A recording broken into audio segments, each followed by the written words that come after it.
तो देखो ट्राइंगल्स पढ़ने जा रहे हैं और पूरा कंप्लीट ट्राइंगल पढ़ेंगे, मतलब आपको कुछ भी नहीं आता तो आपको बहुत कुछ आएगा इस वीडियो के अंदर। और ऐसी ऐसी चीज आएगी जो लाइफ टाइम आपके काम में आए। तो देखो ट्राइंगल से स्टार्ट करते हैं। देखो ट्राइंगल्स में क्या होता है बेसिकली, ट्राइंगल्स में तीन साइड होती है, तीन एंगल होते हैं और तीन वर्टिसेस होती है। अब वर्टिसेस क्या होता है, जो बड़ी चीज है। जैसे ट्राइंगल आपने देखा होगा, ट्राइंगल पढ़ते वक्त आपके हाथ में डी होना चाहिए, क्योंकि बहुत सी चीजें क्लियर होगी डी से, क्योंकि बहुत सारे थ्योरम्स आएंगे, कॉन्ग्रुएंट रूल आएगा, तो उसके अंदर आपको ट्राइंगल्स का मैं बहुत कुछ बताऊंगा। तो एक स्केल और डी हो तो बहुत ही अच्छी बात है, नहीं तो आप ऐसे भी देखो तो मैं करके तो दिखाऊंगा ही आपको। तो देखो वर्टेक्स क्या होता है, the meeting point of a pair of A side is called is vertex. Pair of side मतलब देखो साइड क्या क्या हो सकती है, जैसे इसमें ए बी, बी सी और ए सी बोल लो या सी ए बोल लो, समझ रहे हो। तो ये तीन साइड है, तो ये बोल रहा है पेयर ऑफ साइड, मतलब जैसे ए बी और बी सी जहां मिल रही है बी पॉइंट पे, ऐसे ही A B A C point A पे मिल रही है, तो ये वर्टिसेस है। वर्टिसेस अब समझ में आ गया, वर्टिसेस तो ए बी सी इसके वर्टिसेस हो गए। इसके अंदर का एंगल, दो पेयर जब भी होता है तो दो एक एंगल बनता है। दो लाइन कैसी भी आप बनाओगे तो वो किस एंगल से बन रही है, तो ये एंगल आपको समझ में आता है। एंगल जैसे मैंने A1 B1 C1 या आप कोई सा भी नाम लिख सकते हो, एक्स वाई जेड, ये अपने ट्राइंगल की बात हो गई। अब ट्राइंगल में अपन अगली बात चलते हैं, ये नोट डाउन भी करते रहना पूरा का पूरा, मतलब अगर आपने लेक्चर बिल्कुल एग्जैक्ट लिखा तो आपके बहुत बढ़िया नोट्स भी बन जाएंगे, इसकी मैं गारंटी देता हूँ। अच्छा, ये अपन ने बात कर ली vertex. A point where any two side of a triangle meet is called a vertex of a triangle. ये चीज अपन को समझ में आ गई। अब उसके बाद एक प्रॉपर्टी है जो आपको याद रखनी पड़ेगी कि total sum of an angle या angle in a triangle is 180 degree. इसका कहने का मतलब ये है, बहुत ही इंपॉर्टेंट चीज है, जो मैं एक ब्लैंक पेज लूंगा इस जगह और आपको एक चीज समझाऊंगा कि ये कहने का मतलब ये है कि कोई ट्राइंगल होता है ना, तो ये एंगल और ये एंगल, इन तीनों एंगल का जो सम है वो 180 डिग्री होता है। ये कंफर्म है। कभी ऐसा नहीं होगा कि ये 100 डिग्री पहुंच गया, ये 90 पहुंच गया, ये 360 ऐसे मर्जी से लिख दिया, ये कभी नहीं होता। ये क्यों नहीं होता है, क्योंकि अगर आपके पास डी है और आप देखो, और कोई से भी ट्राइंगल आप बना लो, देखो मैं बना के दिखाता हूँ आपको, कोई सा भी ट्राइंगल बना लो उसका सम 180 डिग्री ही आएगा। रैंडम ट्राइंगल भी आप बना लोगे तो उसका सम भी 180 डिग्री ही आएगा। करके देख सकते हो आप, ये प्रैक्टिकल नॉलेज है। देखो ये मैंने करा, इसका आ रहा है इस जगह 60 डिग्री, और फिर इस जगह भी देखो क्या बात है 60 डिग्री आ रहा है। और ये वाला देखो आप, ये तो रैंडम भी 60 डिग्री बनाए मुझसे। ये देखो वर्टेक्स से देख रहे हैं, ये 60 डिग्री की लाइन जा रही है, देख लो तो कितना कितना आ गया। कोई सा भी बना लेना ट्राइंगल, जरूरी नहीं है, ये तो मैंने रैंडम बनाया और ये 60 डिग्री पर ही बन गया। तो 120 80, तो सम कितना हो गया तीनों साइड का। मतलब जैसे ये एक्स वाई जेड था, तो अब इसका यूज कहाँ आता है, इसका यूज इस तरह आता है कि जैसे आपको दो एंगल गिवन हो, जैसे आपको मान लो इधर 60 गिवन हो, इसको 60 गिवन हो और यहाँ पर एक्स की वैल्यू दे रखी हो, तो आप कैसे निकाल सकते हो, आप ऐसे निकाल सकते हो कि भाई 60 plus X is equal to 180, X is equal to 180, और ये 120 हो गया तो माइनस 120 इधर जाके तो X is equal to 60 degree. तो ऐसे अपन एंगल निकाल सकते हैं। तो ये बड़ा महत्वपूर्ण चीज़ थी, मैं स्टार्टिंग से इसलिए थोड़ा जोर डाल रहा हूँ क्योंकि आगे ज़्यादा जोर डालना नहीं पड़े, क्योंकि अपन बेसिक से पढ़ रहे हैं, बहुत कुछ सीखना चाह रहे हैं इसके अंदर। देखो यही मैंने एक एग्जाम्पल लिया था, जैसे ये एक्स वाई जेड है, तो angle X plus angle Y plus angle Z is equal to 180 degree. अब मैं आपको एक रैंडम एग्जाम्पल देता हूँ जो आप सोल्व करना, कि मैंने इसको मान लिया 100 डिग्री और इसको मान लिया 50 डिग्री, तो ये वाला एंगल कितना होगा, ये कैलकुलेट करके कमेंट बॉक्स में आप बता देना। ट्राइंगल का जो सिंबल होता है, किस तरह ट्राइंगल को अपन डिनोट करते हैं, जैसे कोई भी ट्राइंगल हो, जैसे ये वाला ट्राइंगल है ABC, तो इसको डिनोट करते हैं, ट्राइंगल का शेप बनाते हैं और इधर लिख देते हैं ABC। तो ट्राइंगल ABC की बात हो रही है। इस पेज में तो किसी को कोई दिक्कत नहीं होनी चाहिए, बेसिक से स्टार्ट करा है ट्राइंगल के बारे में। अब पेज नंबर 2 पे चलते हैं। पेज नंबर 2 पर क्या है, कि types of A triangles. Types of A triangles मतलब कितने प्रकार के ट्राइंगल हो सकते हैं, ये चीज़ तो पता होनी ही चाहिए। कैसे? एक आता है इक्विलेटरल ट्राइंगल। देखो नाम में ही बता रहा है कि इक्विलेटरल ट्राइंगल, जिसकी जो सारी की सारी साइड है ना वो इक्वल हो। अब कोई भी रैंडम एग्जांपल लेना और कोई सा भी आप ट्राइंगल बनाना, किसके थ्रू बनाना? कंपास के थ्रू बनाना। तो मैं आपको बताना भी चाहूँगा कंपास के थ्रू आप किस तरह एक ट्राइंगल बना सकते हैं जो इक्विलेटरल ट्राइंगल होगा। सबसे पहले कोई एक लाइन खींचना, देखो आपकी कॉपी में यूज़ करने के लिए कोई लाइन खींचना, उस लाइन से कंपास को खोलना, इधर एक पॉइंट रखना, इधर एक पॉइंट रखना, इस लाइन को नापना, फिर इधर यूँ मार्क करना क्रॉस, और फिर इस साइड से क्रॉस करना। जिधर ये ऐसे क्रॉस हो जाए ना, जिधर पॉइंट पे जो मतलब एक वर्टेक्स मिल जाए आपको, इस वर्टेक्स को इससे जोड़ना और इस वर्टेक्स को इससे जोड़ना स्ट्रेट लाइन के अंदर। तो आप फिर कैलकुलेट करके देखोगे और उसको मेजरमेंट करोगे स्केल से, तो आपको इक्विलेटरल ट्राइंगल मिलेगा। 5 सेंटीमीटर, 6 सेंटीमीटर, 7 सेंटीमीटर, कोई सा भी बना सकते हो आप इक्विलेटरल ट्राइंगल। तो इक्विलेटरल ट्राइंगल का मतलब ये है कि जिसकी साइड्स इक्वल हो। इसमें साइड कौन कौन सी थी? A B, B C, C A. तो देखो A B equal to B C, B C equal to A C और A C equal to A B. तो ये इक्विलेटरल ट्राइंगल की एक बहुत महत्वपूर्ण प्रॉपर्टी है। और इक्विलेटरल ट्राइंगल की एक और प्रॉपर्टी है कि अगर इक्विलेटरल ट्राइंगल है तो उसके अंदर का एंगल 60 डिग्री ही होगा। क्यों होगा? ये भी प्रैक्टिकल आता है। जब आप ये बनाओगे ना इक्विलेटरल ट्राइंगल, सबसे पहले आप साइड से बनाना, मतलब 10 सेंटीमीटर की मत खींचना, चलो आपकी कॉपी में ज़्यादा बड़ा हो जाएगा। एक खींचना आप 6 सेंटीमीटर की लाइन खींचना और कंपास के यूज से एक ट्रायंगल बनाना। फिर डी से आप कैलकुलेट करके देखोगे ना तो उसका जो एंगल आएगा वो 60 डिग्री आएगा। ठीक है, अब चलते हैं दूसरी प्रॉपर्टी पर जो है आइसोलेसिस ट्रायंगल। आइसोलेसिस ट्रायंगल क्या बोलता है कि ऐसा कोई ट्रायंगल जिसकी 2 साइड्स इक्वल होनी चाहिए वो आइसोलेसिस ट्रायंगल है। जैसा कि एग्जांपल में भी दिख रहा है आपको, ए बी और ए सी 4.5 सेंटीमीटर 4.5 सेंटीमीटर है, मतलब 2 साइड इक्वल है इसकी, तो ये आइसोलेसिस ट्रायंगल है। ऐसे ही एग्जांपल, ए बी की 5 सेंटीमीटर है, ए सी की 5 सेंटीमीटर है, तो ये क्या हो गया? Isosceles triangle. इसकी एक डेफिनेशन हो गई। फिर उसके बाद आता है स्केलेंस ट्रायंगल, जिसकी कोई भी साइड इक्वल नहीं हो, वो स्केलेन ट्रायंगल बोलते हैं, मतलब अलग अलग लेंथ का हो। समझने के तौर पे लेंथ अलग अलग हो। A triangle in which all the sides are of different length is called an scalene triangle. Length अलग अलग होनी चाहिए, वो स्केलेन ट्रायंगल होता है। तो ट्रायंगल की बात करिए अपन ने पेज नंबर 2 पे। अब अपन करते हैं पेज नंबर 3 पे। जो बहुत ही इम्पोर्टेंट बात है वो है types of triangle on the basis of angle. अब एंगल की बात हो गई। एंगल की क्यों बात हुई? क्योंकि अपन ने कहा कि sum of a angle in triangle कितना होता है? 180 डिग्री। तो अपन को अब पता होना चाहिए भाई कौन कौन से एंगल होते हैं। तो सबसे पहले आता है राइट एंगल ट्रायंगल। देखो राइट एंगल ट्रायंगल होता है 90 डिग्री का, ये कंफर्म है और आप डी में भी देख सकते हो। मैं थोड़ा डी के बारे में आपको बताना चाहूँगा, अगर डी पढ़ना नहीं आता हो तो आपको देखो इधर ये जो पॉइंट दिख रहा होता है जिधर पेन जा रहा है, आजकल डी में देखो छेद आता है, ये वर्टेक्स पॉइंट होता है। क्लियर हो गया होगा। और उसके बाद देखो इधर अगर मैं जूम करके देखो तो इधर 0 लिखा हुआ है। 0 डिग्री, 10 डिग्री, 20 डिग्री, 30 डिग्री, 40, 50, 60, 70 और इधर 80 और इधर 90। देखो अगर आप 0 डिग्री से स्टार्ट करोगे तो ये एंगल बनता हुआ दिख रहा है आपको, और अगर इस जगह से मेजरमेंट करोगे तो इधर भी 0 दे रखा है। मतलब अगर आपकी कोई स्ट्रेट लाइन है और आपका एंगल ऐसे बन रहा है तो आप इधर से भी मेजर कर सकते हो, इधर से भी मेजर कर सकते हो, कोई गलत नहीं आएगा। और उसके बाद ऊपर ही देखो 10-10 का डिवीजन दे रखा है, जैसे 100 और इधर 5 तो 105 डिग्री, 105 ऐसे। अब जैसे ये अपन 105 बोल रहे हैं तो ये ऊपर वाली लाइन है, लेकिन नीचे वाली लाइन 90 डिग्री की है। 90 के इधर आएगा तो 95, फिर इधर आ गया 100। इधर से चलोगे तो इधर 0 बढ़ता हुआ जाएगा, 0, 10, 20, 90, 100। और इधर से देखोगे तो 0, 10, 20, 90 फिर 100। ये डी की बात है। तो राइट एंगल ट्रायंगल मतलब ये 90 डिग्री, मतलब स्ट्रेट लाइन बनेगी।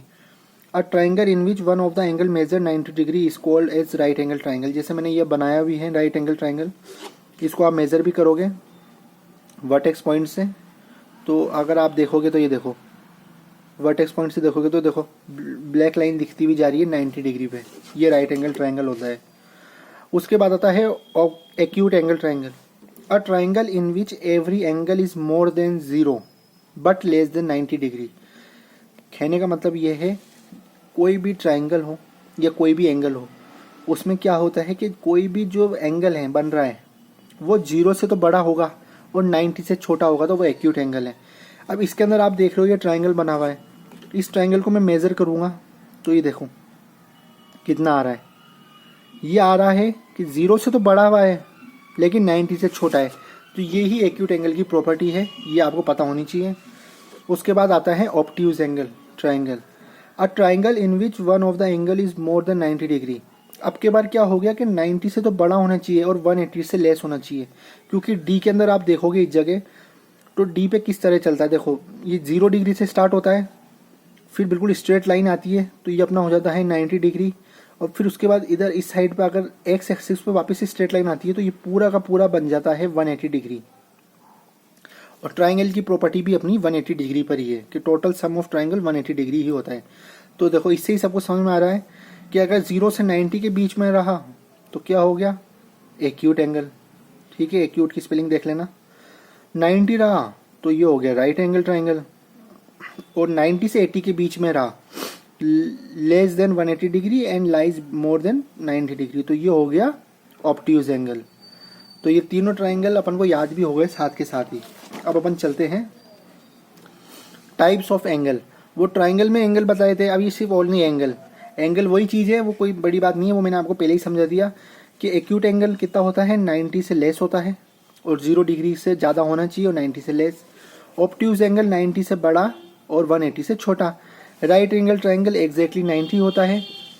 ये जो चीज़ मैंने बताई स्ट्रेट एंगल, क्योंकि एक्स एक्सिस पे बन रहा है तो देखो 0 से स्टार्ट करके 180 तक पहुंचेगा, तो ये हो गया एग्जैक्टली 180 डिग्री का स्ट्रेट एंगल।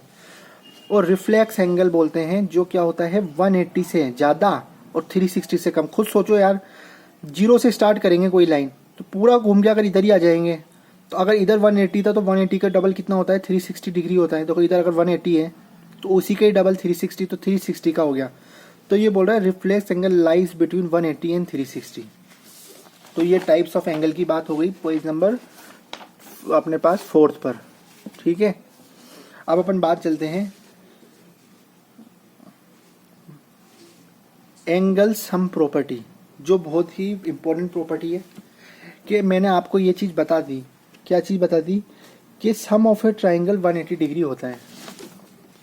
ये बात मैंने आपको बता दी, लेकिन ये किस तरह प्रूफ हुआ, समझ रहे हो कि ये किस तरह चीज़ आई। जैसे मैंने आपको ये बोला, देखो मैं इसको समझाता हूँ फिर उसको दिखाऊंगा तो आपको और ज़्यादा अच्छी चीज़ लगेगी। मैंने ये बोला कि भैया ये सम ऑफ ए ट्राइंगल 180 डिग्री होता है। ये चीज़ मैंने बोली, जैसे ये एक्स वाई और ये जेड कितना होता है, 180 डिग्री होता है। लेकिन ये 180 डिग्री कैसे आया, तो ये इसका भी बहुत लॉजिक सिंपल सा है। देखो एक स्ट्रेट लाइन खींचो आप, बिल्कुल एक्स के पॉइंट से, जैसे ये वाई जेड जा रहा है ऐसे आप पॉइंट खींचो, खींच ली। अब मान लो इसको आप मान लो एंगल 1 मान लो, इसको एंगल 2 मान लो, एक बार सपोज कर रहे हैं अपन। ये एक स्ट्रेट लाइन है, बिल्कुल सही बात है। अभी अपन ने बात करी थी कि अपन पूरा का पूरा एक स्ट्रेट लाइन का एंगल कितना होता है, 180 डिग्री होता है। तो जैसे ये अपन में करा 1 + x + 2, ये कितना होगा, 180 डिग्री होगा। अब एक प्रॉपर्टी आती है इसके अंदर, ये प्रॉपर्टी आती है कि कभी भी जैसे ये जेड फॉर्मेट बनता हुआ दिखता है आपको, ठीक है, तो जितना ही एंगल ये 4 है ना, उतना ही एंगल अंदर वाला होगा।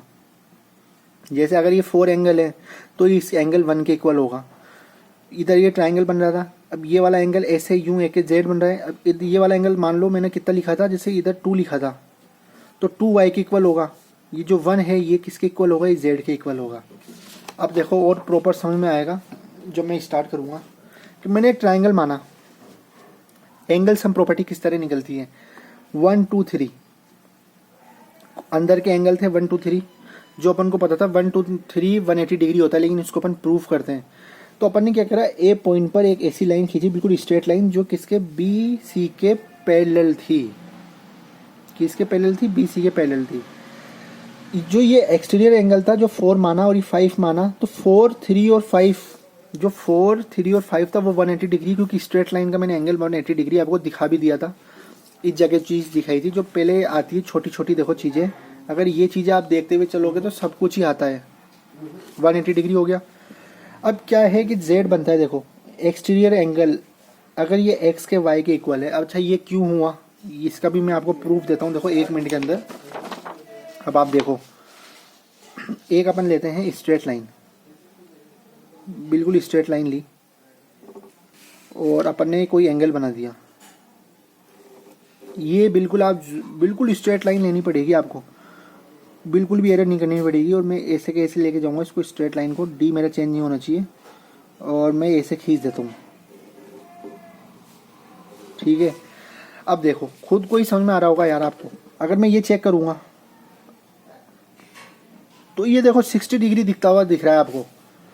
मेरा हाथ है 60 डिग्री पे बैठा हुआ है, 60 डिग्री एग्जैक्ट बनता है। और मैं यहाँ से चेक करूंगा, वर्टेक्स से मिला के देखूंगा। ये देखो वर्टेक्स से मिला रहा हूँ तो ये देखो 60 डिग्री आपको दिख रहा होगा। अगर मैं इस साइड से भी चेक करूँगा, अगर रोशनी आ रही हो, कहाँ आ रही है, इधर नहीं आ रही। देखो ये जो मेरी लाइन है थोड़ा हिल गया वर्टेक्स से, तो देखो 60 डिग्री जाता हुआ दिख रहा है, 60 डिग्री। तो मतलब ऐसी कोई फॉर्मेट दिखे तुम्हें जेड बन रहा है बिल्कुल एग्जैक्ट, तो ये पता लग जाएगा तुम्हें कि ये वाला जो एंगल और ये वाला एंगल इसके इक्वल होता है। यही चीज़ है ये। तो मतलब जो ये x है वो इक्वल है y के। तो इसी तरह जैसे अगर 4 किसके इक्वल हो गया, 1 के इक्वल हो गया। जो 5 है वो किसके इक्वल हो गया, वो 2 के इक्वल हो गया। तो इधर अपन ने लिखा था इस जगह angle 5 plus angle 4 plus angle 3 is equal to 180 degree. 5 की जगह अपन 2 लिख सकते हैं, 4 की जगह अपन 1 लिख सकते हैं। तो angle 2 plus angle 1 plus angle 3 is equal to 180 degree. ये इस तरह आता है बहुत ही ईजी वे के अंदर। तो ये चीज़ तुम्हें आ गई होगी। अब अपन चलते हैं क्या चीज़ होती है इंटीरियर और एक्सटीरियर एंगल। देखो इंटीरियर एंगल कुछ भी नहीं है। जैसे आपका ट्राइंगल है, एक और बनाते हैं ट्राइंगल, इसके जो अंदर वाले एंगल होंगे उसको इंटीरियर एंगल बोलेंगे। और वर्टेक्स से आप कोई लाइन खींच दो तो जो बाहर वाला एंगल दिखे आपको ट्राइंगल के बाहर वाला, तो वो हो गया एक्सटीरियर एंगल। अब ये इंटीरियर एंगल और एक्सटीरियर एंगल की एक डेफिनेशन है जो आप पढ़ो। An interior angle is found by 2 side of a triangle. देख लो 2 side of a triangle A B और बी सी को 2 साइड होनी चाहिए एक इंटीरियर एंगल बनने के लिए। And exterior angle is formed by 1 side of an triangle and the extension of an adjustment side. ये बोल रहा है कि एक्सटीरियर एंगल कब बनता है। एक्सटीरियर एंगल जब बनता है ट्राइंगल में कोई भी एक साइड हो उसको आप एक्सटेंड कर दो। एक्सटेंड कर दो मतलब बढ़ा दो। बढ़ा दोगे तो वो क्या बन जाएगा, एक इंटीरियर एंगल बन जाएगा। और एक इंटीरियर एंगल की बहुत इंपॉर्टेंट प्रॉपर्टी मैं बताने जा रहा हूँ।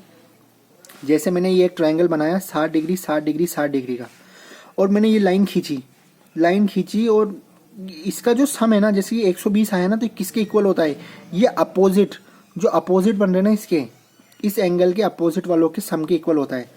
जैसे मैं एक एग्जांपल लेके बताता हूँ आपको, करके देखना। ये चीज़ करके देखना, आपको मज़ा आएगा। एक ट्राइंगल बनाना किस तरह, इधर 30 डिग्री बनाना और इधर आप बना लेना कितना 60, कितने हो गए 30 60 90 हो गए ना। और 90 के बाद इधर 90, तो ये हो गया 180 डिग्री का ट्राइंगल हो गया। ये बना के देखना आप, है ना। ये ट्राइंगल आप बनाना किस तरह बना सकते हो, डी से बना सकते हो, कंपास से बना सकते हो, बहुत ईजी होता है। 30 डिग्री होना चाहिए, 60 डिग्री होना चाहिए, 90 डिग्री होना चाहिए। क्योंकि देखो 90 प्लस 60 प्लस 30 ये कितना हो गया, 180 डिग्री होना चाहिए कंप्लीट। ये बन जाएगा। उसके बाद इस पॉइंट बिल्कुल सीधी लाइन से ही लाइन खींचना, ठीक है। फिर उसके ये करके देखना। फिर उसके बाद यहाँ डी रखना। डी रखोगे ना, या डी नहीं भी रखो तो ये जो आपके अपोजिट एंगल है ना, इसका सम कर लेना। इसका सम कितना है, 150 आ रहा है। ये ही 150 एंगल आएगा। आप डी से भी मेजर करके देख लेना। डी से मेजर नहीं करो तो इसका सम कर लेना, इक्वल ही आएगा, अलग नहीं आ सकता।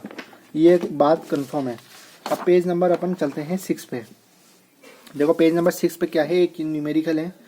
इस न्यूमेरिकल में क्या है कि देखो कभी भी ऐसे आ जाए आपके पास कि the angle of a triangle are in ratio दे रखा हो 1:2:3, और आपको एंगल फाइंड करना हो तो कुछ भी नहीं करना होता है। क्या करना होता है, जैसे 1:2:3 दिया है ना, तो इनको x मान लो, 1x plus 2x plus 3x, और सम ऑफ ए ट्राइंगल कितना होता है, 180 डिग्री होता है।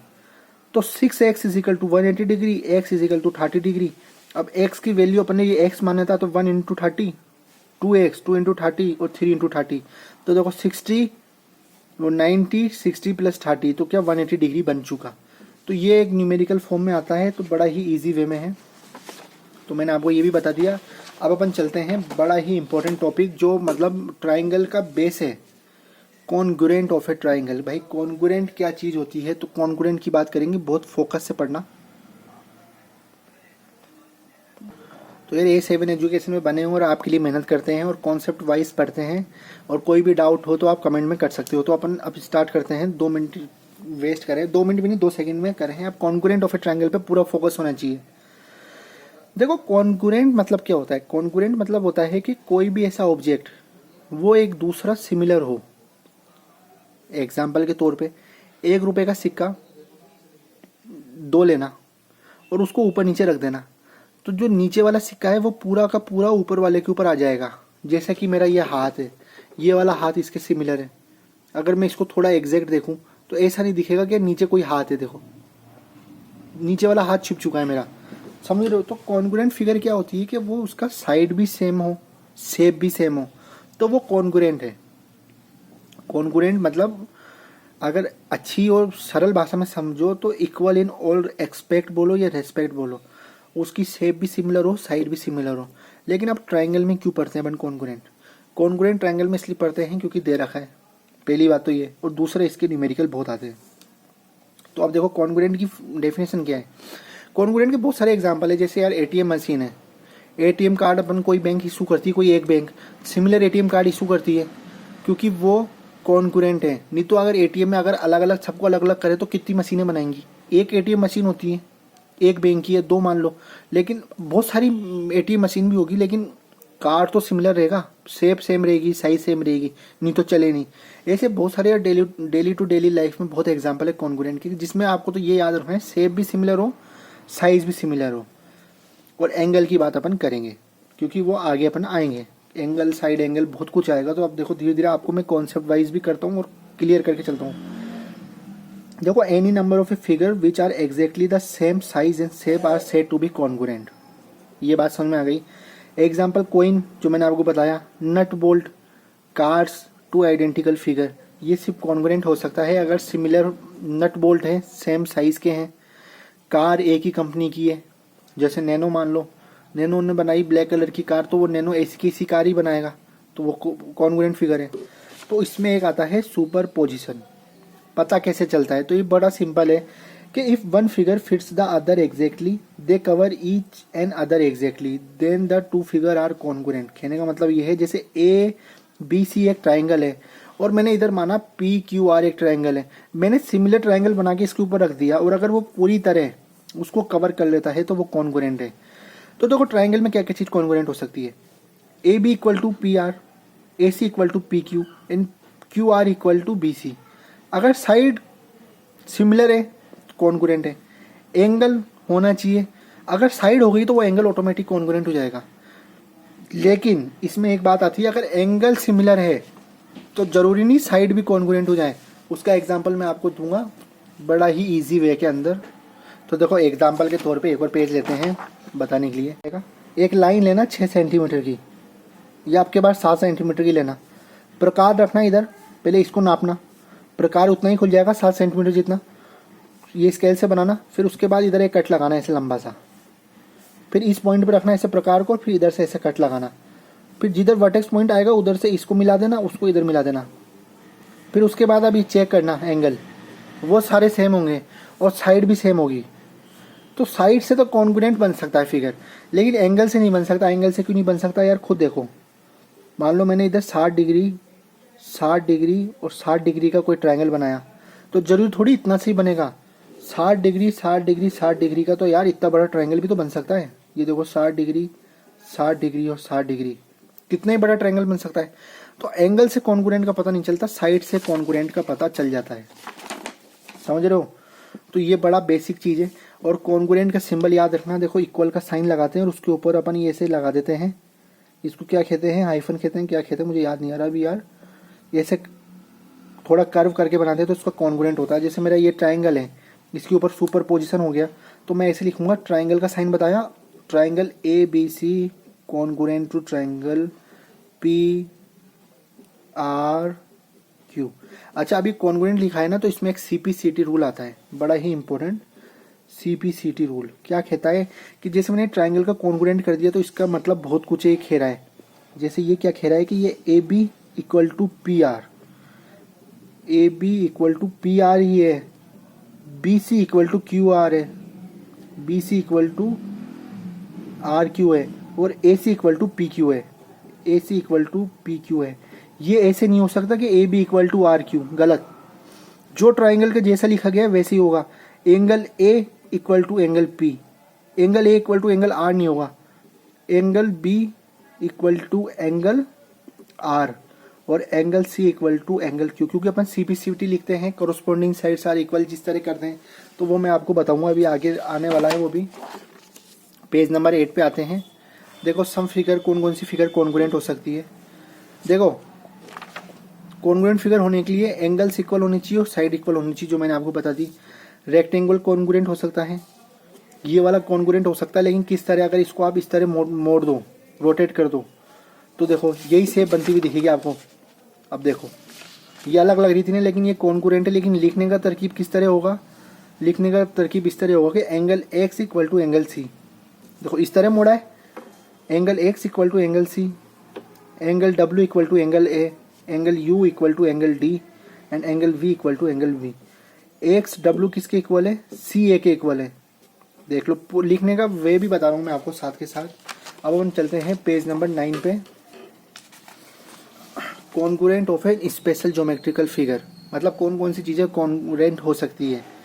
लाइन सेगमेंट कॉन्ग्रुएंट हो सकता है, कोई भी लाइन सेगमेंट 3 सेंटीमीटर का बनाओ या दूसरा 3 सेंटीमीटर का बनाओ तो वो कॉन्ग्रुएंट हो सकता है।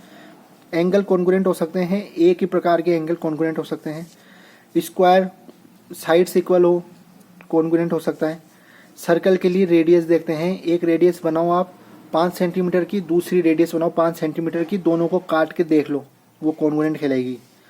2 रेक्टेंगल कॉन्ग्रुएंट हो सकते हैं, और 2 ट्रायंगल की बातों पर आगे करेंगे ही बहुत ब्रीफ इंट्रोडक्शन के अंदर। अब देखो ये अपने पेज नंबर कौन सा था, 9 था, पेज नंबर 10 में अपन बात कर रहे थे डेफिनेशन ऑफ ए कॉन्ग्रुएंट में।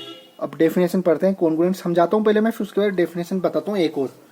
तो congruent mean equal in all respect and figure whose shape and size are both same, ये मैंने बता दिया।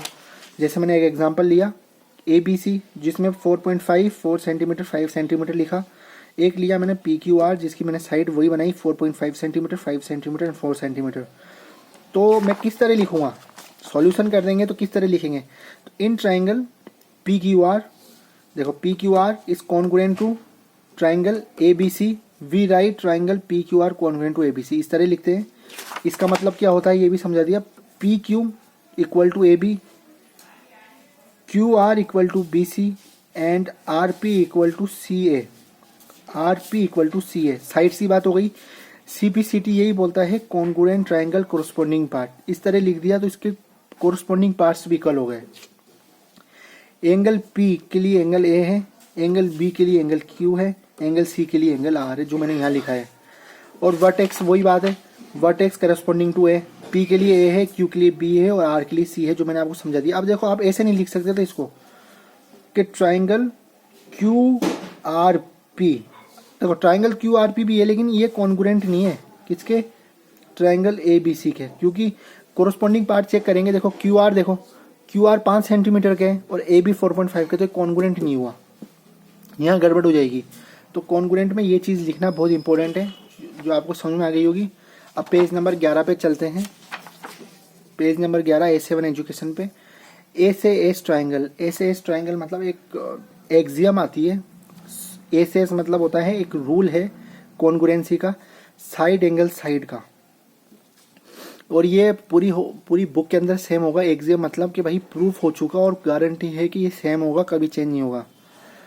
तो ए से एस बोलता है साइड एंगल साइड। क्या कहता है भाई, डेफिनेशन पढ़ेंगे कि 2 triangles are congruent if 2 side and the included angle of one triangles are equal to the 2 side and included angle of the other triangle. Definition लिख लो, मैं आपको समझाता हूँ, उसके बाद डेफिनेशन भी आपको बहुत क्लियर हो जाएगी अच्छी तरह। देखो मैं आपको बताता हूँ, ये कह रहा है कि कोई भी 2 साइड हो, जैसे ए बी ए सी, और इंक्लूडेड एंगल ए वाला होगा, एंगल है, कोई 2 साइड और उसका एंगल किसी दूसरे ट्राइंगल के 2 साइड और उसके एंगल के अगर इक्वल हो, तो बाय ए से एस मतलब साइड एंगल साइड से वो कॉन्ग्रुएंट हो जाएगा। अब मैं उसका एक एग्जांपल दूंगा आपको। एग्जांपल देखो अपन, ये देखो एक फिगर है, दिख रही होगी आपको, आप भी नोट डाउन करना, बुक से ही लिया हुआ है, बड़ा ही इंपॉर्टेंट एग्जांपल है, कभी बुक में आ जाता है। इसमें क्या दे रखा है कि O A equal to O B, जो ये ओ ए है वो इक्वल है ओ बी के, and O D equal to O C, O D equal to O C. तो सो डेट अपन को करना है कि triangle A O D congruent है बी ओ सी के, और दूसरा करना है अपन को ए डी पैरेलल है किसके, बी सी के। तो देखो किस तरह होगा, in triangle A O D and triangle B O C, देखो आपने क्या लिखा, A O D and B O C. O A and O B given था, O A and O B given था, ये रहा। ओ डी एंड ओ सी वो भी गिवन था कि ये इक्वल है, मतलब दो साइड तो अपन को पता लग गई भाई, साइड तो है दो इक्वल। अगर एक कोई एंगल इक्वल हो जाए दोनों ट्राइंगल में तो भाई मतलब कॉन्ग्रुएंट रूल रख सकता है, इस तरह दिमाग को खोलना चाहिए। तो देखो, since triangle A O D and triangle B O C form a pair of a vertical opposite angle. अब क्या होता है वर्टिकल अपोजिट एंगल, देखो कोई भी एक लाइन में, इसका भी एक एग्जांपल बताता हूँ। जैसे कोई भी एक लाइन हो आपकी, जैसे मैंने ये लाइन खींची और ये लाइन खींची, रेंडमली लाइन खींची है, आप ये नापोगे ना, ये वाला एंगल और ये वाला एंगल वो हमेशा सेम आएगा। करके देख लेना, प्रूफ है इसका भी। मैं नापता हूँ इस एंगल को, ये देखो ये एंगल आ रहा है मेरे, मैं वर्टेक्स पॉइंट पे रखता हूँ बिल्कुल, ये आ रहा है 70 के बाद 75 के बाद ये कितना रहा है 76 77 78 के करीब, 77 या 78 के करीब आ रहा है ये वाला। ठीक है, ये वाला एंगल नाप लिया अपन ने, 78 के कुछ करीब आ रहा है। अब ये वाला एंगल नापते हैं, देखो अपन अपोजिट बोलता है ना, अपोजिट एंगल। देखो ये वाला नापते हैं, वर्टेक्स पे रखता हूँ मैं, और वर्टेक्स पे ये पॉइंट रखा, दिख रहा होगा आपको, नहीं दिख रहा हो तो देख लो, करके देख लेना। डी जब भी बोला था मैंने डी रखना, देखो वर्टेक्स पे रखते हैं, देखो 75 के बाद 76 77 78 के करीब आ रहा है, तो ये वाला भी 78 के करीब आ रहा है। तो ये प्रूफ है। तो इसमें ये चीज़ कभी भी आ जाए, क्रॉस बन जाए, आपको दिख जाए, तो जितना एंगल ये होगा उतना एंगल ये होगा। तो इसमें अपन ने क्या लिखा, अपन ने लिखा कि since angle A O D and angle B O C form a pair of a vertical opposite angle जो इक्वल होता है, तो angle A O D equal to angle B O C. तो triangle A O D congruent है triangle B O C के, A O D congruent है B O C के by किस रूल से, देखो साइड, एंगल साइड से congruent हो गया। सही है, ये आपका सॉल्यूशन हो गया। अब इन कॉन्ग्रुएंट ट्राइंगल अगर A O D and B O C the corresponding part are also equal, बिल्कुल मैंने वही बात बोली थी। अगर अपना triangle A O D and triangle B O C congruent है तो उसके कॉरस्पॉन्डिंग पार्ट भी इक्वल होंगे। तो एंगल जो ए है वो एंगल बी के इक्वल होगा, देख लो, जो एंगल ए है वो एंगल बी के इक्वल होगा। मैंने क्या लिखा, triangle A O D correspond है बी ओ सी के, तो एंगल ए इक्वल होगा एंगल बी के, एंगल ओ होगा ओ के, और एंगल डी होगा एंगल सी के। तो इससे भी क्या प्रूफ हो गया, ए डी पैरेलल है बी सी के। तो देखो यही लिखा है। तो a angle O A D and angle O B C, तो इसमें बीच वाले की बात कर रहे हैं अपन, ए की और बी की ऐसे लिखते हैं, तो बीच वाले का महत्व देते हैं।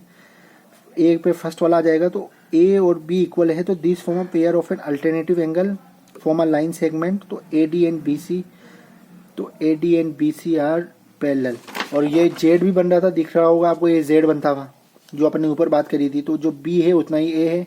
तो सिर्फ ये थ्योरी लिखना पड़ता है और समझ में आता है, तो गलत नहीं करता कोई भी। अब पेज नंबर अपन चलते हैं 13 पे। इधर आती है थ्योरम, बड़ी इंपॉर्टेंट थ्योरम है, वो एग्जाम था, थ्योरम था, थ्योरम को प्रूफ करते हैं अपन। तो देखो ये थ्योरम है, थ्योरम कौन सी है, ए ऐसे, मतलब वही एंगल साइड एंगल, ट्रायंगल में कॉन्ग्रुएंट रूल में ये ऐसे, ये ए ऐसे को अपन प्रूफ भी करेंगे। पहले इसकी थ्योरम पढ़ते हैं, क्या कहता है कि two triangles are congruent if two angles and the included side of one triangle are equal to two angles and the included side of other triangle. Definition से अगर क्लियर नहीं होता तो मैं बैठा हूं ना यार समझाने के लिए। ये बोल रहा है दो एंगल कौन कौन से हो गए, B and C, C N है, कोई से भी दो एंगल पकड़ो, और उसके इंक्लूडेड साइड, कौन सी साइड हो गई, बी सी। वर्टेक्स नहीं साइड, ऐसे ही ई पकड़ो, एफ पकड़ो, और उसके साइड एफ। अब इसमें मैं आपको एक चीज और समझाना पड़ाऊंगा। जैसे मैंने बी पे एक ही एंगल बनाया, तो देखो बी से ई को बताया हूँ, सी पे दो एंगल बनाए तो ये एफ पे बता रहा हूँ, और बी सी पे ऐसे लाइन खींची तो ये इसके इक्वल है। अब इसको प्रूफ करते हैं कि ये कॉन्ग्रुएंट है कि नहीं, किस तरह प्रूफ कर सकते हैं। तो देखो अपने पास एक ट्राइंगल है, कौन सा, A B C and D E F, in which angle B equal to angle E है, angle C equal to angle F है। ये अपने पास गिवन है क्योंकि यही प्रूफ करना है एंगल साइड एंगल में, और B C equal to E F है। तो प्रूफ डेट के triangle A B C congruent है कि डी ई एफ के। तो देखो the congruence of two triangle see that 3 case arises, मतलब 3 केस अराइज हो गए। अब 3 केस कैसे अराइज हो गए, पीछे कुछ नहीं लिखा किसका मैंने, हाँ तो इधर हो गया पीछे। तो देखो 3 केस कैसे अराइज हो गए, थ्योरम 1 है ये वाली। तो देखो अगर ये ट्राइंगल मैंने आपके लिए एक और बना दिया, देखो triangle A B C and D E F. सबसे पहले अपन एक चीज मानते हैं, अज्यूम करते हैं, इधर अज्यूम क्या कर रहे हैं कि जो ये ए बी है ये इक्वल है डी ई के। अगर ए बी डी के इक्वल है और अपन को ये पता था कि एंगल बी है वो इक्वल एंगल ई के था, और जो बी सी साइड है वो इक्वल टू ई एफ के जो अपन पास गिवन था। तो ए से एस रूल, मतलब देखो क्या करा, साइड एंगल साइड, ये साइड अज्यूम करिए अपन ने, साइड एंगल साइड से ये क्या हो गया, प्रूफ हो गया कि भाई हाँ कॉन्ग्रुएंट हो सकता है ट्राइंगल।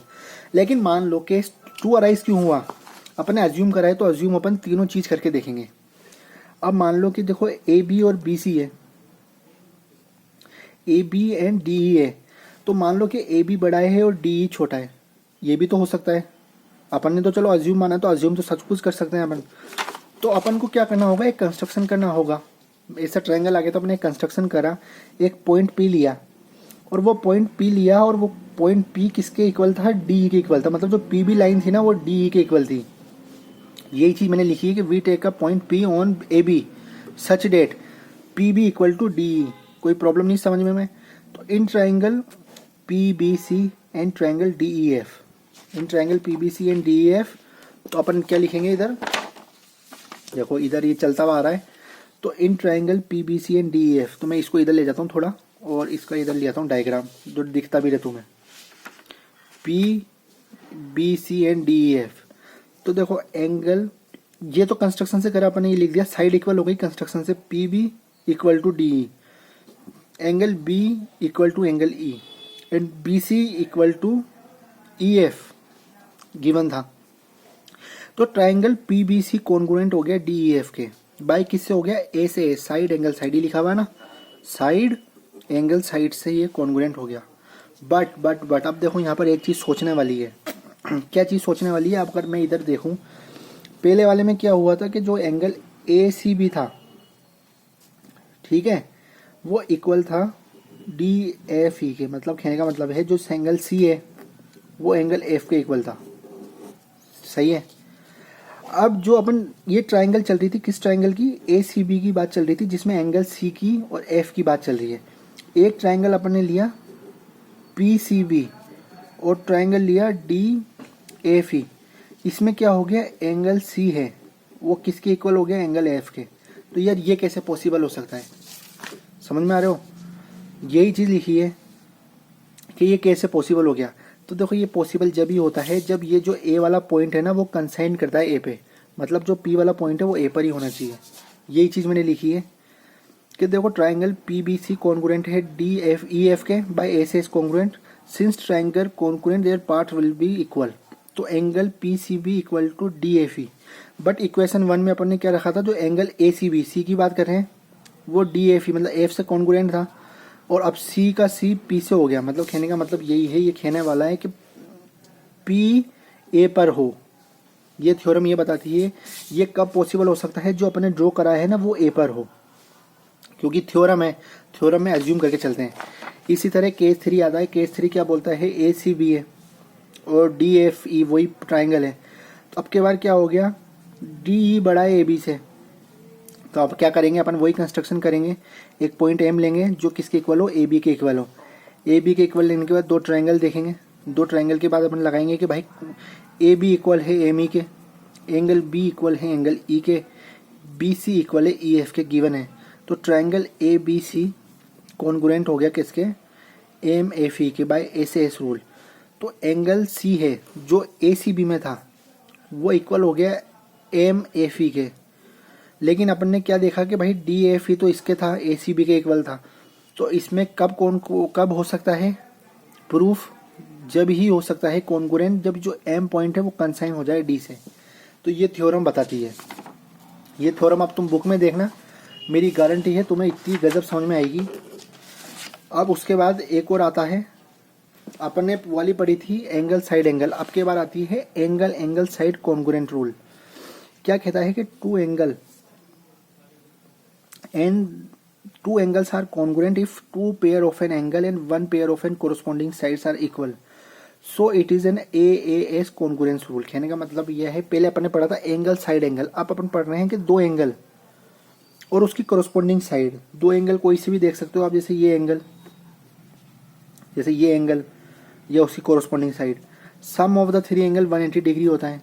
मतलब ये बोल रहा है कि two angles are congruent if two pair of an angles and one pair of an corresponding side are equal.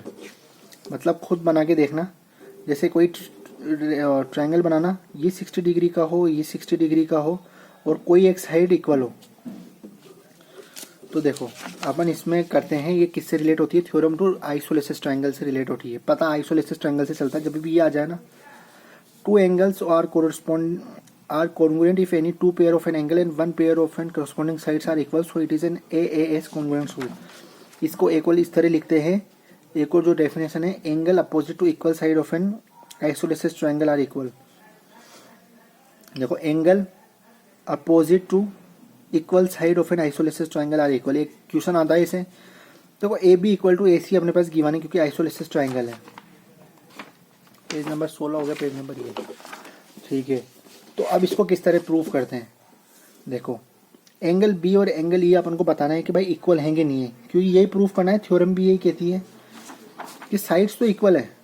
To triangles are congruent if any two pair of an angles and one pair of an corresponding side. One pair बोल रहा है, कोई सा भी pair मतलब pair कैसे होगा? A B and B C, A C है मतलब कोई ट्रायंगल का, जिसमें मैंने ए बी लिख दिया, ए बी ए सी को पकड़ लो, ये बी सी इसको पकड़ लो। तो ये बोल रहा है कि one pair of an corresponding sides are equal. तो अपन को प्रूफ करना है कि भैया एंगल बी और एंगल ई इसके इक्वल है। जैसे मैंने ये दो ट्रायंगल पकड़ ला, दो साइड पकड़ ली, मैंने दो पेयर ही पकड़ लिए, ए बी और बी सी, तो इसके करस्पॉन्डिंग एंगल ये बन रहे हैं। तो ये इक्वल है कि नहीं है, ये अपन को प्रूफ करना है। अगर आपको समझ में आ गया हो आइसोलेसिस ट्रायंगल, तो आइसोलेसिस ट्रायंगल है ए बी सी। अपन को गिवन क्या है कि A B equal to A C है, जो थ्योरम भी बोल रही थी। अगर ध्यान से पढ़ो थ्योरम को, पेयर वर्ड पढ़ो तो समझ में आ जाएगा। A7 एजुकेशन में अगर अभी तक बने हो तो थैंक यू यार। अब triangle A B C congruent है ट्रायंगल, ये तो मैंने तुम्हें समझाया था, ये है। तो अपन को प्रूफ कैसे करना है? प्रूफ स्टार्ट हो चुका है ऊपर से, अगर दिख रहा हो तो प्रूफ। तो कंस्ट्रक्शन करना है, let us draw bisector of A को अपन को बाइसेक्ट करना है। कोई भी एंगल को बाइसेक्ट करते हैं तो इसका मतलब ये होता है कि जैसे अगर मान लो इधर 50 डिग्री था, तो ए सी लाइन ड्रॉ करनी है कि वो उसको 25 डिग्री और 25 डिग्री में डिवाइड कर दें। बाइसेक्टर मतलब ये होता है। अब देखो दो ट्रायंगल बन गए, पहले पूरा ट्रायंगल था, मैंने एक लाइन ऐसी ड्रॉ करी कि जो इस एंगल और इस एंगल को इक्वल पार्ट में डिवाइड करे, बाइसेक्टर ऑफ एन है। तो अब देखो दो ट्रायंगल बन गए, in triangle B A D and C A D, in triangle B A D and C A D. तो देखो A B equal to A C अपने पास गिवन है, A B equal to A C given है, और ये हो गई साइड। एंगल क्या है? B A D equal to C A D by construction, ये अपन ने करा है। जो एंगल ए की बात कर रहे हैं ना, B A D and C A D, तो एंगल ए की बात चल रही है। देखो बीच में एंगल ए आ रहा है, एंगल ए बाई कंस्ट्रक्शन से इक्वल कराए, और ए डी कॉमन है क्योंकि कॉमन साइड है, दोनों की कॉमन साइड है। तो देखो क्या आ गया, साइड एंगल साइड से, साइड एंगल साइड रूल से क्या हो गया, ये कॉन्ग्रुएंट हो गया। अगर ये कॉन्ग्रुएंट हो गया तो CPCT लगाते हैं, corresponding angle of a congruent triangle. खुद देखो तो इसमें अब क्या होगा, एंगल बी किसके इक्वल होगा? एंगल सी के इक्वल होगा। तो अपन angle A B D equal to angle A C D लिख सकते हैं। देख भी लो, A B D equal to A C D, क्योंकि मैंने आपको ट्रायंगल, अगर आप बिल्कुल साइड से पढ़ते हुए आ रहे हो ना, angle B equal to angle C, तो आप पूरा समझ में आ गया होगा CPCT का रूल यूज क्या आता है और किस तरह इसको यूज करते हैं। अब थ्योरम 3 आती है, बड़ी सिंपल थ्योरम है यार। क्या कहती है थ्योरम 3? कि two sides opposite to angle of a triangle are equal. पढ़ा नहीं आया समझ में, मुझे भी नहीं आया मान लो। एक और डेफिनेशन देखो, if two angle of a triangles are equal then the side opposite to them are also equal. इसका अपोजिट कर दिया। पहले अपने पास क्या था कि भैया अपन को पता था कि साइड इक्वल है और इसके अपोजिट जो एंगल है उसको अपन को प्रूव करना था। जो एंगल अपने साइड करी थी ना, ए बी और ए सी अपने पिछली बार में पता था और अपन ने प्रूव क्या करा था कि angle B equal to angle C है। अब की बार क्या है, अपन को पता है कि बी एंड सी इक्वल है और अपन को प्रूव करना है कि भाई ए सी एंड ए बी क्या इक्वल है कि नहीं है। तो वही एग्जाम्पल है, अपन को एक कंस्ट्रक्शन करना है। कंस्ट्रक्शन करके ए को इस तरह डिवाइड करना है, डी 90 डिग्री बनेगा। मतलब ए बी को परपेंडिकुलर खींचना है बी सी से, ये परपेंडिकुलर का साइन होता है। तो triangle A D B and triangle A D C, angle B A D and triangle C A D construction से करा है अपन ने इक्वल। अभी अपन ने करा है कंस्ट्रक्शन से। A D and A D common side है, कॉमन है ना, A D and A D दोनों ट्राइंगल में। और angle A D B and angle A D C 90 degree given है। तो देखो किससे अपन ने इस बार इसको करा है, अपन ने करा है इसको एंगल साइड एंगल से प्रूफ कर दिया कि जो ए बी डी है वो कॉन्ग्रुएंट है ए सी डी से। सी पी सी टी लगाएंगे, सी पी सी टी मतलब अगर ये कॉन्ग्रुएंट है तो इसके करस्पॉन्डिंग पार्ट, जैसे A B equal to A C होगा, A B equal to A C, तो A B equal to A C, B D equal to C D होगा, B D equal to C D. तो triangle A B C is an isolated triangle. अब इस example वही triangle दिख रहा है, in triangle A D B and A D C. देखो A D B and A D सी। अब मैंने क्या करा, एंगल बी और एंगल सी अपने पास गिवन था। ऊपर का एग्जाम्पल देखो 50-50 गिवन था, न्यूमेरिकल आएगा ऐसे आ, A D B and A D C 90 degree है and A D common side है। तो अब के बार अपने जो प्रूफ कर दिया वो कर दिया ए एस क्राइटेरिया से, एंगल साइड क्राइटेरिया से। अगर अपन कॉन्ग्रुएंट कर देते हैं तो A D A B and A C automatically C P C T से कॉन्ग्रुएंट हो जाती है। देख लो इसमें हो रहा है, ये अपने लिखा क्या है ए डी बी, ये मैंने लिखा है ट्राइंगल ए डी नहीं, triangle A D B congruent है ट्राइंगल ए डी सी के। तो ए बी किससे होगी, ए सी से होगी, ए डी से, डी बी डी सी से। तो ए बी देखो ये ए बी किससे होगी, ए सी से। ये बताता है C P C T, corresponding parts are equal. 17 page मेरे हिसाब से हो गया था, एंगल की बात कर रही थी अपन ने। अब अपन लास्ट पेज पे आते हैं, ट्राइंगल के लास्ट पेज पे एस एस एस क्राइटेरिया। मतलब ये कोई रूल नहीं है, तो बड़ी सिंपल है, जो मैंने तुम्हें पिछले मतलब मैं बता चुका। ये बताऊँ क्या बताया मैंने तुम्हें यही बताया कि अगर साइड्स इक्वल है, कहने का मतलब है साइड्स इक्वल है ना, तो एंगल ऑटोमेटिकली इक्वल हो जाएंगे। बट एंगल इक्वल है तो साइड्स इक्वल हो ऐसा नहीं है।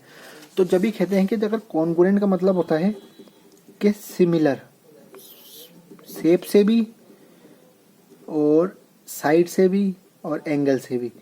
लेकिन सिमिलर मतलब ये नहीं होता कि कॉन्ग्रुएंट है। सिमिलर मतलब होता है कि भाई ये ट्राइंगल है, ये भी ट्राइंगल है, ये सिमिलर ऑब्जेक्ट है, ये होता है। If 3 side of one triangles are equal to the 3 side of an other triangle then the 2 triangle are congruent. ये तो बेसिक चीज़ है जो अपन कर चुके। और इसका एक मैंने क्वेश्चन भी पूछा था पिछली वीडियो में कि देखो यार एंगल और साइड दे रखा है तुम्हारे पास, अगर एक एंगल की लेंथ 30, 40 और 50 है और दूसरे एंगल की 30, 40, 50 है, कंस्ट्रक्शन करना, तो ये कॉन्ग्रुएंट होगा। या ये एंगल बोल रहा हूँ मैं, 30 डिग्री, 40 डिग्री, 50 डिग्री और दूसरा एंगल 30 डिग्री, 40 डिग्री, 50 डिग्री। यार ये तो बनेगा ही नहीं एंगल। तो रुको मैं बताता हूँ आपको। एंगल आप बनाना, साइड में देखना, साइड अलग अलग लिख सकते हो आप। एंगल बनाना आप मान लो 100 डिग्री बनाना, 50 डिग्री बनाना, 30 डिग्री बनाना, 100 डिग्री बनाना, 50 डिग्री बनाना, 30 डिग्री बनाना। और देखना एक छोटा बनाना, एक बनाना, ठीक है, क्या वो कॉन्ग्रुएंट होगा? बिल्कुल नहीं होगा। और एक आप साइड लेना 6 centimetre, 6 centimetre, 6 centimetre, 6 centimetre, 6 centimetre, 6 centimetre दूसरे ट्रायंगल की, और इसके एंगल नापना। अगर इसके एंगल नापोगे आप तो वो डेफिनेटली कॉन्ग्रुएंट ही होगा। और लास्ट थ्योरम पढ़ते हैं RHS कॉन्ग्रुएंट रूल। कहने का मतलब है राइट एंगल हाइपोटेनियस साइड। कुछ भी नहीं है, कहने का मतलब है कि यार ये राइट एंगल कैसा दिखता है, ये आपको दिख जाएगा ऑटोमेटिकली। तो ये बोलता है कि राइट एंगल ट्रायंगल की मैं एक डेफिनेशन आपको बताता हूँ, बहुत इजी वाली, जो आपको अच्छी लगेगी। मैं पढ़ूंगा कि if in two right angles root right triangles the hypotenuse and one side of one triangles are equal to the hypotenuse and one side of the other triangle, then the two triangles are congruent. मतलब कोई भी side का hypotenuse और 90 degree बनता हुआ दिखे तो वो RHS के थ्रू हो जाएगा कॉन्ग्रुएंट. इसका एक एग्जांपल करेंगे जब और अच्छी तरह समझ में आएगा, क्योंकि इसमें कुछ समझने का नहीं है. समझने का सारा पीछे था जो मैंने आपको बताया. इसमें अब मेन बातें क्या याद रखनी है जो मैंने आपको बताई कि जैसे क्रॉस बनता हुआ दिखे, ये एंगल सेम होते हैं. स्केल से बना के देखना. पहला पॉइंट बहुत इंपॉर्टेंट चीज़ बता रहा हूँ. अब कोई भी लाइन होती है तो वो 180 डिग्री की होती है. तो इससे अपना क्या प्रूफ होता है? इससे प्रूफ होता है कि कोई भी ट्राइंगल है उसका सम है, सम इन तीनों का सम कितना होगा? 180 डिग्री होगा. बेसिक चीज़. इससे ये चीज़ प्रूफ करी थी. जेड बनता हुआ दिखे तो ये जितना एंगल होगा वो इतना एंगल होगा. ये बना के देखना, प्रूफ होगा. और क्या देखा था अपन ने? और इस तरह एक क्रॉस फिगर बन रही थी तो वो इक्वल होगा, वो मैंने बता ही दिया आपको. बाकी अपन ने पढ़ा है side angle side, angle side, angle side angle, और साइड साइड साइड, और एक RHS. किसी को किसी में भी डाउट हो तो बेझिझक कमेंट कर देना, मैं बता दूंगा वापस से. तुम्हारे लिए ही बैठा हूँ और मेरे हिसाब से डाउट नहीं होना चाहिए. अब के बार अपन न्यूमेरिकल करेंगे. तो बस यार आज के लिए मैं वीडियो को एंड करने जा रहा हूँ. Bye bye. और क्या करना है, A7 एजुकेशन को हमेशा के लिए सब्सक्राइब करना है ऐसी ही वीडियो के लिए. तो बस यार आज के लिए इतना ही.